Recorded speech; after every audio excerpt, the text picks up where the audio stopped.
ক'ত কাৰণ পইচা কাট লৈ গৈছে তা ভাল কথা বায়ে পঠিয়ালে পইচা তাৰপিছত কাট লৈ গৈছে সঞ্জয় লগাই লৈছে এশ কিবা খাবলৈ পাহাৰৰ পৰা আহি আছে মোক কালি মোৰ মালিকে আহিছিল নগ'লোঁ নগাঁও কালি মোক হেৰি এনে এপাক গা ভাল লাগি গ'ল হ'লে মোক কালি পঠিয়াই সুশীল নিজে যে খেতি এনেকৈ কৰিলে নাই তোক কিমান খাওঁ সেইটো মেটাৰ নাই কিন্তু শুই উঠি যেতিয়া খোৱা হয় ন নিজৰ যিটো সুখ এটা মানে আহে ন সেই সুখটোৰ কাৰণেই মানুহে যে একদম হেৰি হৈ যায় ভিডিঅ' কৈছে যে পাছতো দেখা যায় এয়া আমাৰ সুশীলৰ খেতি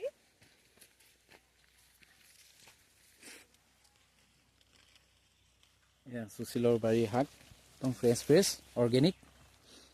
একো সাৰ ব্যৱহাৰ কৰা নাই জৈৱিক সাৰ ব্যৱহাৰ কৰা হৈছে এই লাই শাকটো মই বহুত ভাল পাওঁ খাই হৈ লগত এই অকণমান ক'লা আৰু ক'লা এইজন হৈছে মূল খেতিয়ক এজনেই এইজনে বেলি পোহৰটো পৰি আছে ভালকৈ অহা নাই বাৰু তেওঁ ছিকিমৰ পৰা আহি পোনে পোনে খেতিত হেৰি এনেকুৱা হৈ আছে কি হৈ আছে চাইছে বোলে শাকবিলাক ইমান ফ্ৰেছ দেখিবলৈ ধুনীয়া